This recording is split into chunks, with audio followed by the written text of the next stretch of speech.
I've got some exciting news. The WPT has given me a bunch of golden passports into their huge $5 million free roll that goes on December 13th at the Win. This is a live tournament and it is a free roll. Each seat's worth $2,500. All you have to do to qualify to get into the drawing where I'll be giving away some of these golden passports is go to ClubWPTGOLD.com, ClubWPTGOLD.com, and sign up using the code BART. More information about that in the description. Hello, Joshua. You are up next. Hey, Bart. Thanks for having me on. How's it going? Are you a first-time caller, Joshua? First-time caller, yes. All right, where are you calling out of? Redding, California. Redding, California, which is spelled R-E-D-D-I-N-G. Yes. I am from Reading, Mass, which is spelled R-E-A-D-I-N-G. Yes. That is in Northern California by Oregon, or as we say, Oregon in Massachusetts, right? Right. Yeah. About 2 hours from the border. And there's so many like card rooms up there. A lot of people don't realize the whole California poker scene. There's so many gambling licenses that are associated with like the Old West. It's insane. In bars, it's just like there's hundreds of them, literally. So wherever you're playing at, I probably haven't played there. There's a little local card room called Casino Club. Okay. You might be the first time we've had this. All right. So what's the size of the game? It's a 2-5. Mm-hmm. There's no cap. Oh, wow. Yeah. Wow, it gets a little crazy in there at times. But it's got to be a flat drop, right? Because it's California, right? Correct. Yeah. Yeah. All right. 2-5 uncapped. How deep are you? Effective stack 1,100. All right. 1,100 effective. Okay. And I am on the hijack with King of Clubs, Queen of Hearts. So under the gun +1 flats. I raised to 30. Button call. So wait a minute. +1 limps in. Hero in the hijack with King of Clubs, Jack of Clubs to 30. King of Clubs, Queen of Hearts. King of Clubs, Queen of Hearts raises to 30. Okay. Button calls. Mm-hmm. Big blind calls. And under the gun +1 calls. So 4 ways. Yes. So $120 in the pot. Hero with King, Queen off in the hijack. Button calls, big blind calls, and the limper calls. Okay. And the flop is the King of Spades, Mm-hmm. 8 of Spades, 3 of Diamonds. King of Spades, 8 of Spades, 3 of Diamonds. Hero with King, Queen off. Okay. Checks to me, and I bet 80. Check, check. Hero bets 80. So you go about 2/3 the size of the pot. Now, this one isn't one of these 2 Broadway, 2 flush boards, but King 8-3, I mean, it's not all that connected front door flush draw. I still don't have much of an issue going a little bit on the larger side in a live loose game with top pair, like into 3 people. Okay, so you go 80. Yep. Button calls, big blind folds, and under the gun +1 calls. So next to act calls, which is important. Big blind folds +1 calls. So now we are at 360 to the turn, right? Correct. Okay. And the turn is a pretty big brick. It's 5 of clubs. Okay. Well, that is a pretty big brick. Yeah. Mm-hmm. So But big blind checks, I assume, right? Big blind is folded. Excuse me, the +1. Correct. +1 checks. He checked. Uh-huh. I bet 200. So that's like a little over half the size of the pot. King 8-3, front door spades, turns the 5 of clubs. Hero has King of Clubs, Queen of Hearts, bet 30 on the flop, button called next to act, and the limper called. So remember, the +1 guy is a limp caller. Button's just a flat caller. None of these hands really should be all that strong. You should still have the best hand, just a ton here. I mean, maybe sometimes you're chopping with like King, Queen. The only thing I would say is that this is also to a spot you got to recognize, like if you have aces here, whenever you unblock top pair, which you don't, obviously, I think you should be going a lot larger because it actually gives somebody an opportunity, the more of an opportunity to have top pair, like King X. But in these games, like people just offsuit so many, they VPIP so many offsuit Broadway types of holdings, even though you have a king and there's a king on board, there's 2 people in the hand. Like somebody else can have a king and someone can still call with a flush draw too. So when nothing changes here on the turn, and usually people aren't going to have ace king, I would just bet larger here. I probably would have gone like 275, 280. I think it's probably going to still get called by the same types of ranges here, I would say, for the most part. So I would go a little bit larger on turn. But okay, so you go 200. Yeah, I agree. I think I went a little small on that one, but the ace king is still a red flag to me on this one just because of the room. It's people don't raise with every it or day at all. Yeah, At okay. all. Yeah, okay. And they continually talk about it. Everyone hates having that hand. So they just decide to limp and not 3-bet with it. Yes. Okay. All the time. Okay. Well, that's a viable consideration then. So you go 200.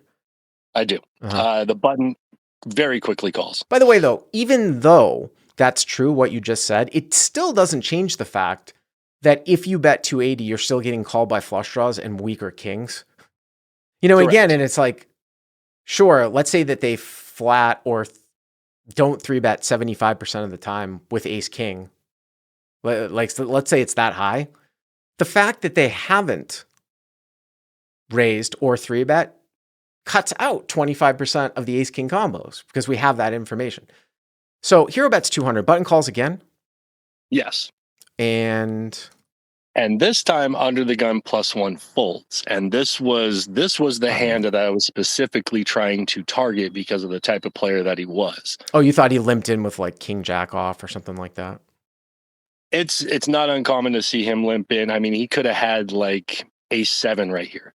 Right. So the button has called next to act twice.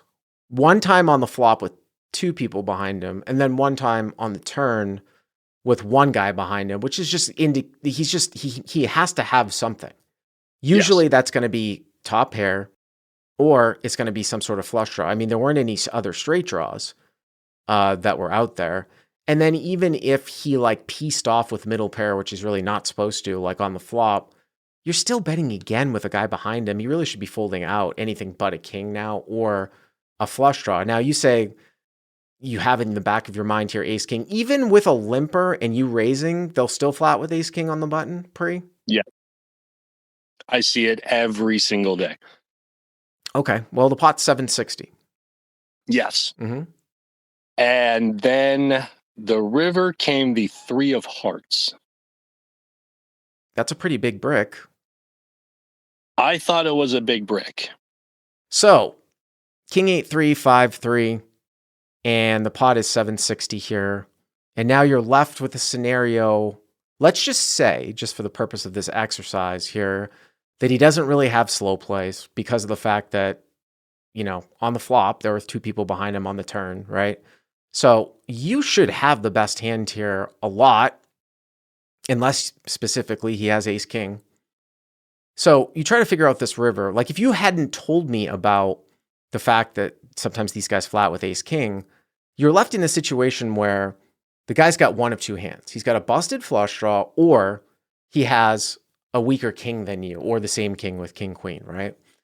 And my approach to this spot at this level in live poker is that you will win far more money betting for value to get called by that king X than you will checking to get a busted flush draw to suddenly just bluff off. Because you have shown an immense amount of strength by betting into 3 people on the flop, and then betting into 3 other people on the flop, then continuing to bet on the turn against 2 people. So a lot of times when someone goes bet, and then they check the river, like they're checking to check call quite a bit, which cuts down somebody's bluffing frequency. And that's why like I approach this spot as just betting the targeted king. I don't care about the busted flush draws, because if you check and he doesn't have a busted flush draw and he checks back like king jack, king 10, it's a disaster. It's an absolute disaster. By the way, there is one other thing here. He could possibly have 3x of spades, which you lose to. That's what tripped me up. While I'm thinking about my bet size on this one, because I do want to bet, ace 3 of spades stuck out of my head. But that's just one hand, right? Yes, just one hand. But I'm also scared of ace king. And I made a very big mistake, and I just checked. So, okay. So what you're saying here, I just want to I need to this is like if I was giving you a private coaching lesson, because it brings up a point. Like I want to back into your logic here. You are concerned that you are beaten here by ace king and by ace three of spades. Yes. Okay. So you have run out of value. You think that you're actually behind here quite a bit. Behind in the sense that like you're behind the hands that, because of he's got a busted flush draw, he's not calling him bet. You think that if you bet here and you're called, you will lose more than 50% of the time. I don't think I'm getting called by worse. Well, that's what I mean. So my question then is that, are you planning on check folding here? Depending on the size of the bet, yes. I mean, you can have a hand that sets up in a way where you have bet for value twice, and then the river comes as such where you're just checking to check fold. And it usually is like when something comes in on the front door, flush draw side, but there's nothing illogical about betting for value twice and then check folding the river if you think your opponent doesn't have enough bluffs and he's only value betting better at the end. But I don't necessarily agree with that with this particular setup. When you look at the combos, I would tend to do a lot of betting here for value. The weird part of this one is that you say, well, if you check and he bets, you're going to check fold, but does he have some frequency of having busted flush draws or something like that bet here? So you checked, and what happened? He immediately jammed for 790. Well, so button jams for 790? Yes. So the thing that I will say here, you're saying he quickly jammed. Yes. So the thing that I will say here about that is that if you have the type of player that is just flatting ace king pre-flop in this particular configuration, that is not consistent with an immediate jam at the end.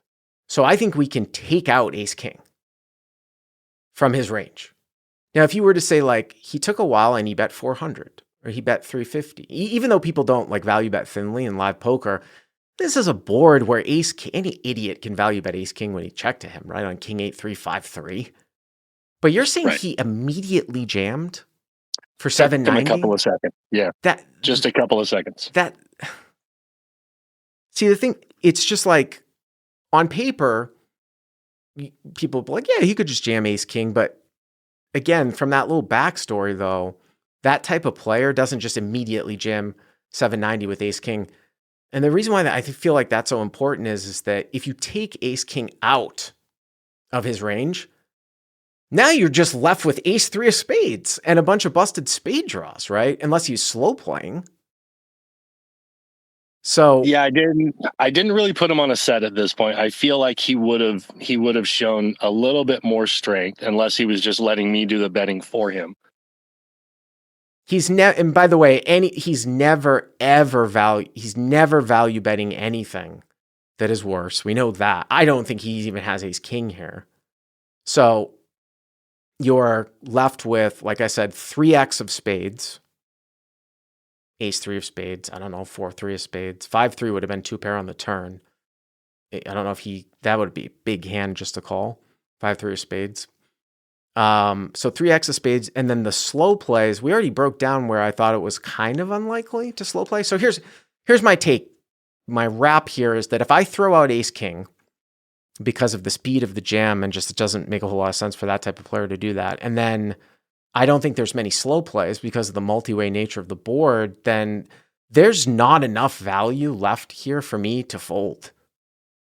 Like, it's a pot size bet. You're getting 2-1. He should have way less than 2-1 ratio of value here. Like, if he had 3x of spades 2 times, you would only need to find like 1 time that he would need to bluff to make this break even, getting 2-1. So I don't necessarily agree with the way that you played with the river here, but as played, I would call.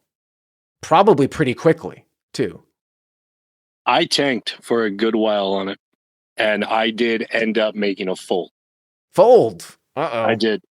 That's why I wanted to talk on this hand, because I was so concerned about ace king. Well, I see. So where we differ, though, it sounds to me like where we differ is that you think he might be shoving ace king here at the end.